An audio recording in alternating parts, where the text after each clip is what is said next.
এই একটুখানি মাটি দিয়ে আজকে তোমাদেরকে তৈরি করে দেখাবো মাটির একটি প্রজাপতি। সো হাই হ্যালো নমস্কার, আমি জুই। তোমার সকলে কেমন আছো? তো প্রজাপতি তৈরি করার জন্য প্রথমে আমি 4টা টুকরো মাটির কাট করে নিয়েছি, যার মধ্যে দুটো একটু ছোট সাইজের হবে এবং অপর দুটো কিন্তু একটু বড় সাইজের হবে। তারপরে কেটে নেওয়া মাটিগুলোকে আমি এখানটা দেখো প্রজাপতির যে ডানাগুলো আছে ওগুলোর দেখো শেপ দিয়ে নিয়েছি। তারপরে জল দিয়ে খুব ভালো করে মসৃণ করে নিয়ে একটার সাথে আরেকটা কিন্তু খুব ভালো করে দেখো অ্যাটাচ করে নিচ্ছি। আর জানো তো আমি এর আগেও না অনেকবারই প্রজাপতি তৈরি করেছি, কিন্তু আজকে যে প্রজাপতিটা তৈরি করছি এটা না আগের গুলোর থেকে একটু আলাদা। কারণ আজকের প্রজাপতিটাকে আমি এখানটায় উড়ে থাকার যে পজিশনটা রয়েছে ওই রকম টাইপের তৈরি করছি। আর যাতে ডানাগুলো উড়ে থাকার পজিশনে হয়ে থাকে সেই জন্য নিচের দিকে দেখো সাপোর্ট হিসেবে স্পঞ্জ দিয়ে দিয়েছি, যাতে প্রজাপতিটি শুকিয়ে যাওয়ার পরে এখানটায় যে ডানাগুলো রয়েছে ওই ডানাগুলো উড়ে থাকার পজিশনেই থাকে। তো প্রজাপতির ডানা তো আমার তৈরি, আর একটার সাথে আরেকটা কিন্তু দেখো এখানটা অ্যাটাচ করাও কমপ্লিট। এবারে চলো প্রজাপতির যে বডির পোর্শনটা ওটাকে তৈরি করে অ্যাটাচ করে নেওয়া যায়। তো হ্যাঁ, এখানটা দেখো প্রজাপতির যে বডির অংশটা ওটাকে তৈরি করে ছোট্ট মতো একটা মাথাও তৈরি করে নিয়েছি, আর একটা কাঠির সাহায্যে ওপর দিকে দেখো কিছু ডিটেলিংও অ্যাড করেছি।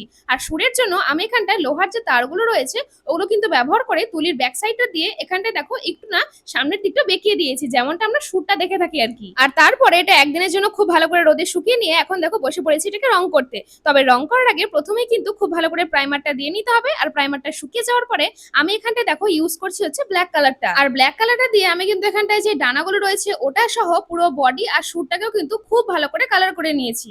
আর এর উপরে আমি হচ্ছে অন্য একটা কালার দিব ভাবছি, যেমন এই ধরো একটু ওই যে গোলাপি গোলাপি যে কালারটা হয় না ওই কালারটা ভাবছি দেবো। কারণ এর আগে আমি অনেক রকমেরই কালার দিয়েছি কিন্তু এইরকম টাইপের কালার কখনোই দেওয়া হয়নি, তাই ভাবলাম যে এবারে এই লালচে লালচে টাইপের একটু গোলাপি কালারটা দেওয়া যায়। তাই সেই মতোই পুরোটা ব্ল্যাক কালার করে নিয়ে ওটা শুকিয়ে যাওয়ার পরে ওপর দিকে দেখো এরকম টাইপের একটু ডিটেলিং অ্যাড করে দিয়েছি। আর সত্যি কথা বলতে ফাইনাল লুকটা দেখার পরে আমার তো এটা খুবই সুন্দর লাগছে।